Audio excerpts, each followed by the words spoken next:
Kaya alam kong hindi ako gumawa, alam kong si Lord. Kasi kung ako lang, hindi ko magagawa yan. Alam ko, more than anybody else, I should know. Kaya natutuwa ako sa topic na binigay sa akin, empowering the OFW. Una-unang pinag-usapan natin, give them what they should give away the Lord. So evangelize. 2, education. We've got to educate the OFWs.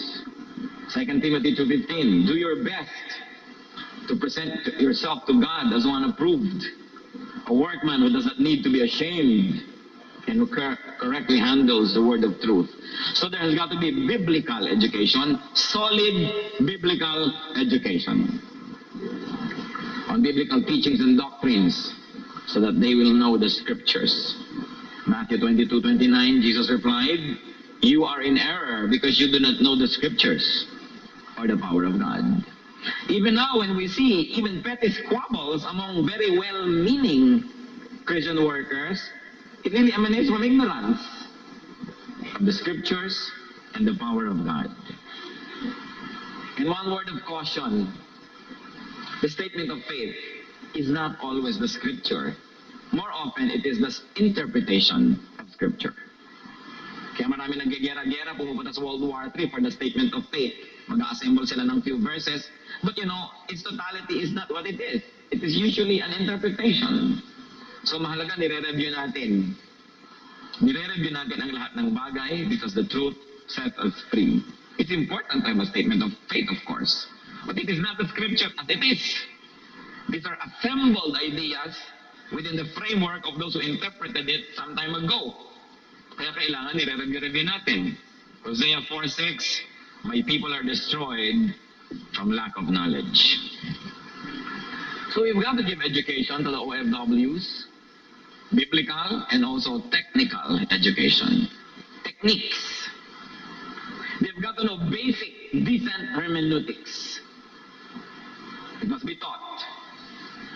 They've got to be taught how to do research from Scripture and to use research aids, the use of traditional and modern aids. In fact, now there are so many technical aids that you're almost replaceable. So much that your study and research can be made so easy. But caution, caution. Because no matter how voluminous and how exhaustive guides are, they are still structures and interpreted structures in the minds of those who wrote them. So hindi dapat masyadong ito na yung parang scriptural and biblical value. Sabi ko, ito yung meaning ng ganyang verse, o ito yung commentary, itong sinabi, sabi niya. Yun ang experience sa Holy Spirit. Pero kung ano rin yung access niya sa Holy Spirit, tayo mga anak ng Diyos, we have the same access. So, titingnan din natin and feel free to disagree sa mga commentaries. Tao rin naman ang may gawa nun eh. Although, of course, usage, scrutiny has proven that probably they have great value, pero hindi yung gospel truth. I find it very important to inculcate that in the minds of new Christians, young Christians, because they tend to take every Christian literature with really talagang 100% belief without even sometimes scrutinizing and reviewing what they read. So they say, this is the Bible, this is this man's interpretation of this Bible, ito yung what he thinks, ito yung guide niya, pero hindi yan mga gospel truth, isa lang, yung Bible lang. It is important to emphasize that, because sometimes we become over-dependent on the men and women who have gone before us, good as their experiences are, but every generation is a fresh exposure to how the Lord would deal with this generation. It's nice to have guideposts, it's nice to have watermarks, but every generation must open itself to fresh leadings from the Spirit of God. It is crucial that we don't atrophy, that Christian scholarship does not become a museum piece, because so many great men in the 16th century did all the thinking and the praying. We've got to teach people how to preach, how to teach, in other words, how to communicate. I was reviewing many list of subjects of different college courses and subjects in high school. And I was thinking that if I were to go back to college and high school and elementary, And if I were to counsel everybody who's now in college and high school and elementary, I will make them think that there are only two very important subjects. And that is communication and good manners. Ngayon na hindi ko magamit-gamit sa buhay ko yung sine, cosine, tangent, cotangent. Hindi ko pa natatanto ngayon kung aanin ko talaga yun eh. No? Yung mga chemical components na pinagtatanggal-tanggal mo, binabalik-balik mo sa drawing, hindi ko pa nakain kahit kailan yun eh. Pero tinitingnan nyo ang success sa mga tao in everything they do. Naka-premise lang sa dalawang bagay. Can they communicate well? Kasi sometimes if you can communicate well, even though you have no idea, you sound intelligent. No? Communication, and are they socially gracious and likable? Because in everything we do, we need help from others. And people help whom they like.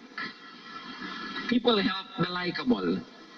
So kung may ituturo ako sa anak ko ng dalawang pinakamahalagang bagay, of course, hindi natin pinag-uusapan yung spirituality, given yun eh. Communication and social graces that can carry you through life. No?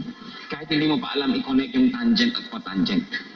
Kahit hindi mo alam na ang scientific family name ng mushroom ay Heterobasidiomycetidae. Diba? Hindi bale na ang mahalaga, marunong ka makipagkapwa at marunong ka magsalita o magsulat. Communication. We've got to train the OFWs, if they're going to be effective missionaries, in communication skills. To read nuances. And of course, education should also include cultural aspects. So the OFW must know his own culture and her own culture first, because it is the context from which they come. And then they should be sensitive to the culture of the people that they will be dealing with. It is important, it is imperative, and I don't see if it is happening even in the training of our government agencies, that OFWs are given at least a crash course on the history of their host society. The history of the countries that they will visit. So they can situate themselves and not carry their lifestyle from here to there, blissfully ignorant that they're already hurting sensibilities or giving themselves away in the wrong way. For instance, sa mga Pilipina, kahihilig maligo. It's a national vice.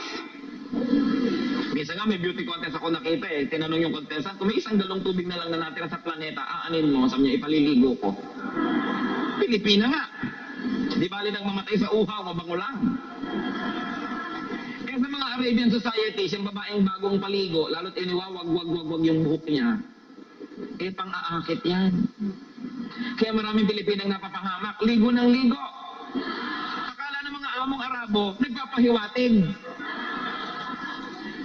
So, dapat alam mo yung culture ng pupuntahan mo para makapag-communicate ka. Siyempre, yung OFW, at sino bang ating kasyaran, unang-una, yung kapwa mo Pilipinong kirami-raming nandun.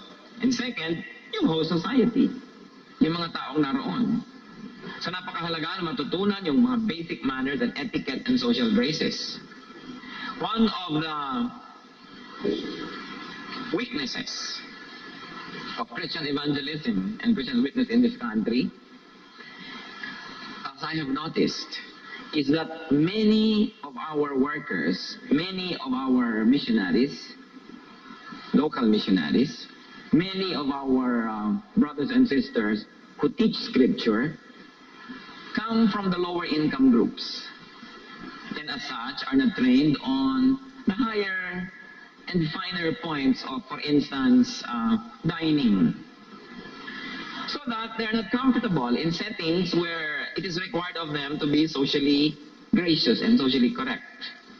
So many people just say, huwag na lang, mag-evangelism na lang ako sa bangkusay.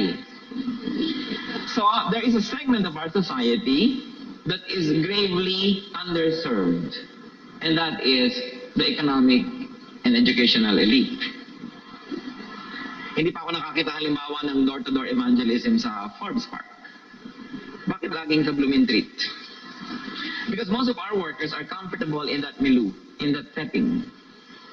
So we've got to train ourselves and our workers to be comfortable with every group of people dahil kahit mayayamay may kaluluwa rin, di ba?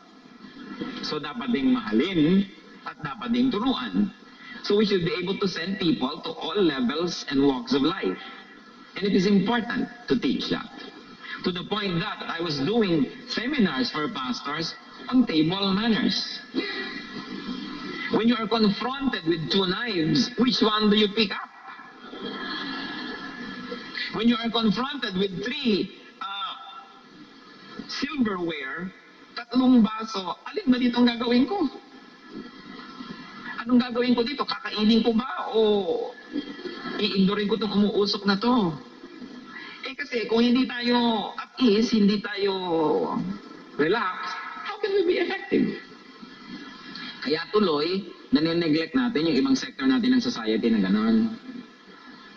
Coming from a Catholic background, this country, halos lahat ng mga pare come from the upper classes. Di ba? Kasi mahal magpaaral yan eh. Kaya sila komportable if they're dining with governors and mayors. It's just no big deal. Kaya mahalaga po yung social training. 1 Corinthians 9, 20 to 23, sabi ni Paul, to the Jews I became like a Jew, to win the Jews. To those under the law, I became like one under the law, although I myself am not under the law, so as to win those under the law. To those not having the law, I became like one not having the law, though I am not free from God's law, but am under Christ's law, so as to win those not having the law. To the weak I became weak, to win the weak. I have become all things to all men, so that by all possible means I might save some. I do all this for the sake of the gospel, that I may share in its blessings. So we should not squirm at this kind of trainings. It is important so that we may be kinder and nicer and more responsive to people. So what kind of trainings are we talking about? Training, education on the Bible, on culture, on communication skills, on scholarship. And this may be done on an ongoing basis, especially for those who are yet to leave the country. I would say that churches must have built-in training programs, even for people who are not even thinking of going abroad, because for all you know, tomorrow they might do that. Ang dami-dami natin mga kurso ngayon, ang talagang obvious na pupuntahan mag-abroad. So, isama na sa church training dapat. How to win souls, how to share the gospel. Para yung mga church people are not always just recipients sitting there making themselves pretty in the pews, but being trained to become the army of the Lord. And not only the churches, especially if the church are not that big to be able to have a sustained educational program, but